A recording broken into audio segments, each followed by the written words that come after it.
Good evening, everybody. If you're watching this video, it means I'm still on the plane or took a later flight. I won't be doing the live feed, obviously, if I'm in the air. But instead, I'm going to do a quick little tutorial walkthrough. I'm going to be doing this 17-gallon Mr. Aqua tank. It's an older tank. It's been beat up a lot. I'm the second or third owner. If you talk to Christian, I'm pretty good at finding deals. I'm a Craigslist stalker, planettank.net. I'm kind of all over the place looking for deals. But this tank, it's been through a lot. It's got a bad scratch here, another scratch there. So this is a good tank to learn on. There's a little chip there that I know was there. What we're going to do tonight is we're going to do what I call mid-level aquascape. What that means is that we're actually going to construct something. So far, up to date, everything that I've shown you in the studio has been substrate down, hardscape on top. The Tropica tank, there's a little bit of epoxy, but again, nothing. It's only because the wood wasn't completely waterlogged and I had to, lock it into place before I flooded the tank. For this, we're actually going to build some hardscape. I'm going to do a time lapse of me working, so we're not going to sit here for hours as I'm trying to figure out how rocks fit together and put the epoxy in. But I'll make sure I have an angle that you can see what's going on. And please comment on the video, and I'll try to answer it as soon as I get back to Brooklyn. For this tank, this is a little bit of an interesting story. I traded this from my 2016 IAPLC tank, which was a cube. I wanted to do something a little more conventional. In general, I tend to like my Planet aquariums to be a little bit of an odder shape. Cubes, long and low are my favorites. This is pretty in general like a normal size. The thing to note about this is that this is a mid-level design, and what that means for me is it's not so much how hard the plants are. I think anybody can grow plants well. It's all about gas exchange and light. For this is actually getting the hardscape together and getting it to work. To make, again, as my mantra for the studio is I'm trying to make this as relatable as possible. So instead of tapping into my personal stash of stone and opening up 50-pound bags of stone and sorting through them like behind the camera where I have piles of stone for my next couple of projects, this one is going to be all store-bought. So I went to Amazing Aquarium in South Brooklyn. I sorted through their stone. I had an idea of what I wanted. Before you go stone shopping, it's really important that you know what you're going to do. You're not just grabbing cool-looking stones. For me, being natural, these are things that are thrown around often, especially when we are trying to translate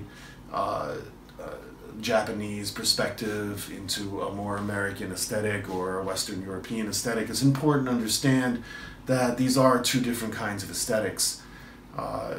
In some cases, something called natural is not how we understand how natural is. It's a curated beauty, especially with a lot of Japanese works. A good reference for this is one of my favorite books to look at before I do these kinds of scapes is, if you can see that, I'll put this in the liner notes.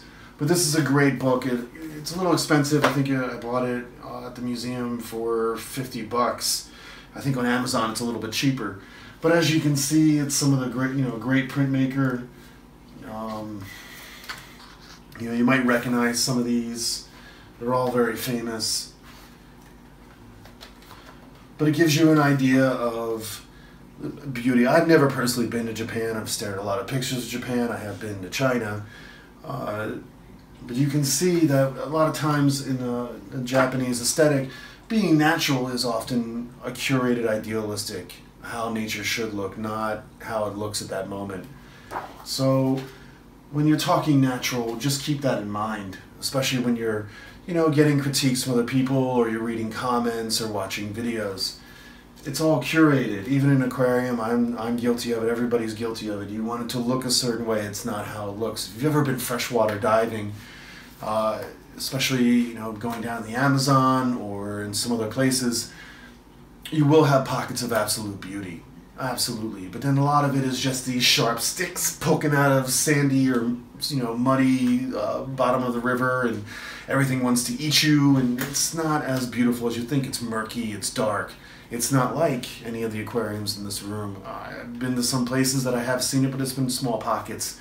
I'm not saying it's all like that, but keep this in mind as well.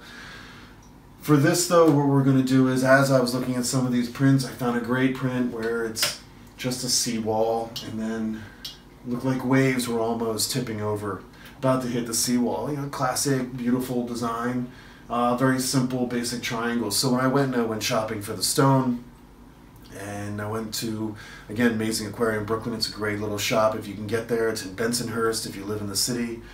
I had this idea in mind. I picked out the stone specifically for this. That way you're not wasting money, and you know, if you have an idea, you get the stones exactly how you need them. A little tiny measuring tape goes a long way. One of the best parts that I liked about Amazing Aquariums is I'm shuffling through these rocks. They were like, oh, go to town, and they gave me a little plastic container, and they're like, you know, put the stones you want in there, and they were really great. I'm really, really big fan of this shop. Now, for this particular escape, it was a little bit hard to find the stones. I didn't want anything. I wanted one side to have a lot of detail and the other side to be open for this great moss wort that my friend Ricky gave me. It has long fronds. I really wanted to get an idea of motion coming this way and try to keep this side as just stone heavy as possible. I might throw in a little piece of wood, maybe a bridge, but I don't foresee it happening. I'll play with it. Now, pay attention to the time lapse. I will be epoxying it. You can watch me struggle to put these things together, and hopefully it'll fit like it did when I was in the shop. The other important thing, though, I'm going to keep it lightly planted. I'm going to use some fine sand.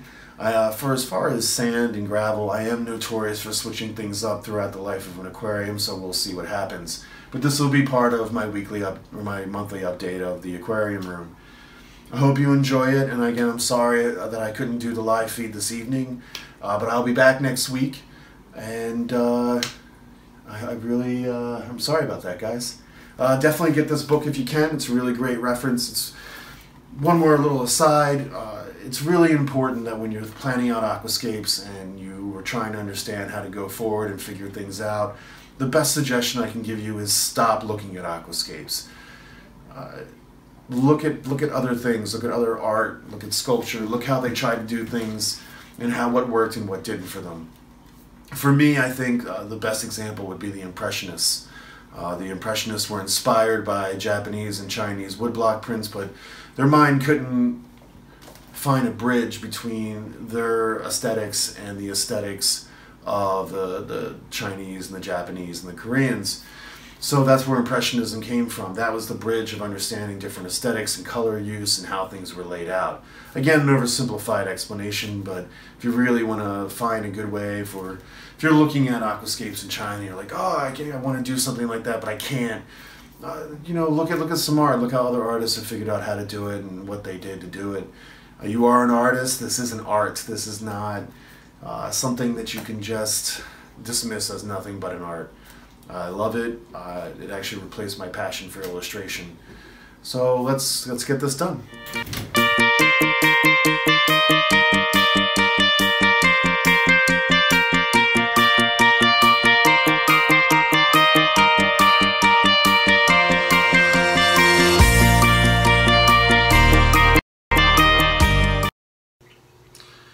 So I made a rookie mistake. I didn't wait for the epoxy to cure, and the two large stones, when I was moving it around, the base stone separated itself from the larger stone, hit the bottom of the tank, and this project is finished. This is only the second time anything like this has ever happened to me. If you see at the end of the time lapse, you can see that they're both separated. I don't know what to tell you. I'm sorry for being a disappointment on this project, but everybody makes mistakes. This was a rookie mistake. I've gotten overconfident, and I don't plan on it happening again. I will be back in a few weeks, and we'll look into our tank, and we'll go forward. I'm, again, very sorry. I was looking forward to this. This was going to be a pretty cool project, very simply planted. And if you believe that, then I can say the Brooklyn Bridge. Pretty simple scape. As you can see, there's some shape relations. Again, this is just a medium level tank. I was able to have the rocks look like they're coming out. Not as much as I wanted to, but it should be. To give you an idea, the real key for me, like, aquarium health is always really important. Sometimes people overplant, they shove things where they don't need to be. This back left corner, once I get the aqua soil in, I have some wet sand, and I'm gonna just throw it back there. That's where the intake is gonna be. I don't want it, because of this heavy hardscape, I don't want to have any restrictions for the intake. It has always been my opinion that the intake is always more important than the outflow. Now, being that this tank eventually is going to be home to a betta, I want to be able to keep like a little area open, make sure there's a good flow sucking through the rocks. So there'll be the outflow here and then the inflow on the other side, which again is something I don't normally do. I like to have them together so you have a complete cycle of flow.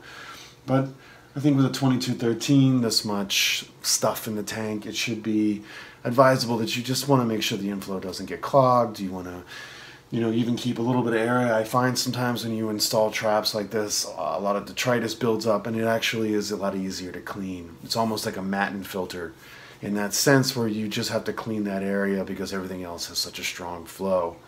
Now, without any further ado, I'm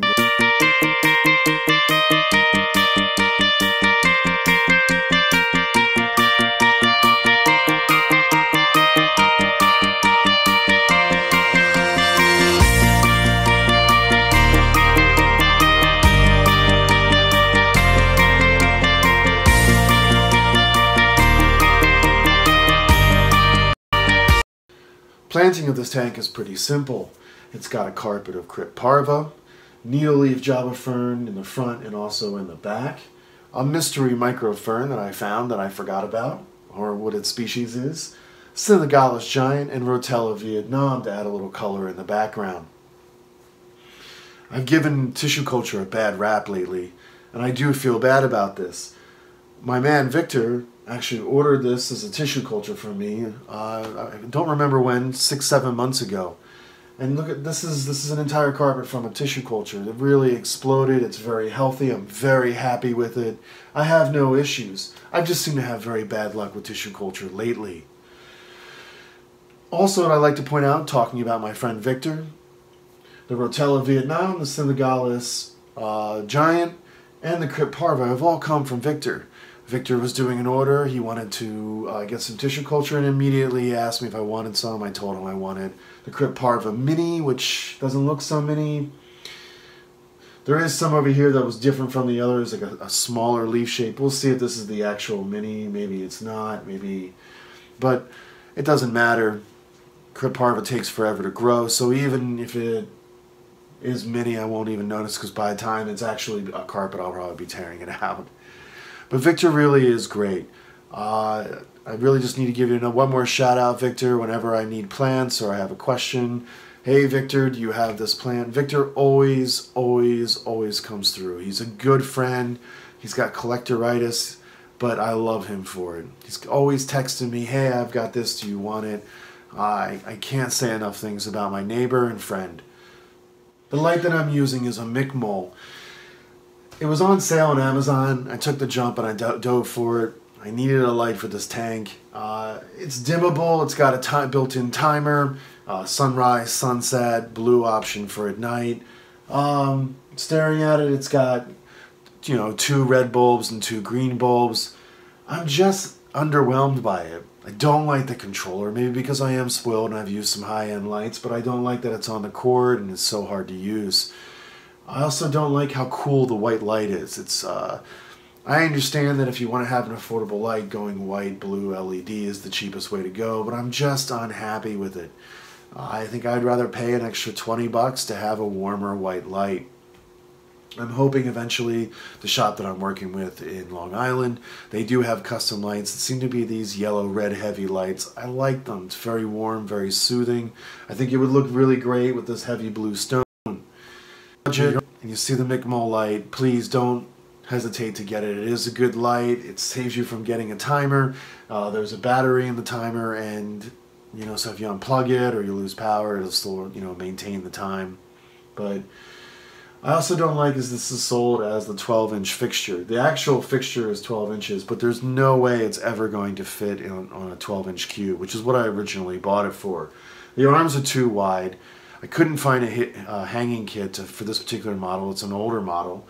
And I put it on this tank, but again, it's just a frustrating light. But if you're on a budget, it's a really, really good light. As you can see, I have it slid over to the side. Being in the back left, there is just sand, and I want the plants to get as much light as they can. Well, I do hope you enjoyed coming on this little journey of me setting up this tank. Again, this is a mid-level tank. It's not that hard to do. There is no deep perspective. I didn't use any perspective, although it may seem like there's no perspective used. It's just a 1x1 scale, 2 rocks that have relationships to each other, a couple pieces, not even particularly awesome stone. You know, it's kind of like blah, Siru stone. But I mean, it's satisfactory. I feel happy with it. I feel like I'll keep it for at least 6 months to a year. We'll see where my life takes me. It's not an awesome tank, but it's a good tank. It's a solid tank. And anybody can do it. That's the most important part. It has good flow, easy to use plants. And as a mid-level aquascaper, these are the kind of plants that you should be using. Parva, slow growing, needs bright light, CO2 keeps it from getting algae. Rotella Vietnam, good ferts to keep it red, definitely injected CO2. Senegalis, giant, very sensitive plant. Medium to expert plant, but once you get it going, it's unstoppable. It can be a monster and easily take over your entire tank. And then, you know, just ferns. Ferns are ferns. You know, I find that the threadleaf fern needs CO2 to really be healthy. It doesn't seem to do very well for me low tech. So we'll see how it recovers here. But again, leave comments and I will get back to them. I'm sorry that I'm missing my live feed this week. So thank you again for tuning in. Hit that subscribe button, hit that like button. I'm looking for your support. All right, I'll see you next Thursday.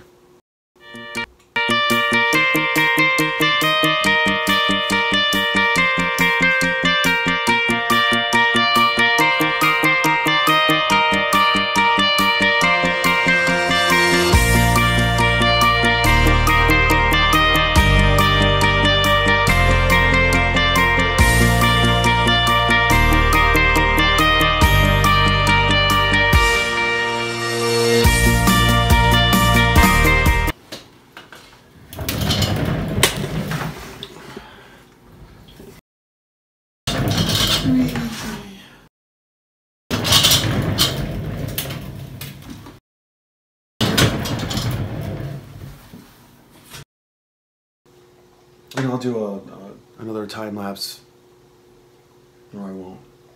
Actually, let me do this over. I've got a cat, and this is Charlie. If you've never watched any of my live feeds, he is a very needy cat. Some, what is that? Shit. This actually came from another cat. This is Whiskey. If you don't watch my live feed, he's my favorite angry short-necked ginger. Alright, the tank is all flooded. I'm pretty satisfied with the way that it looks. Damn it. Then I need to point out God damn it.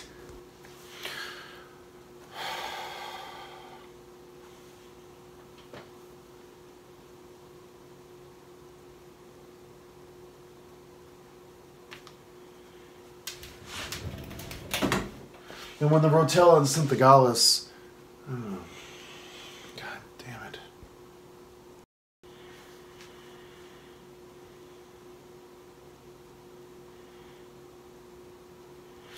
So the tank is flooded, and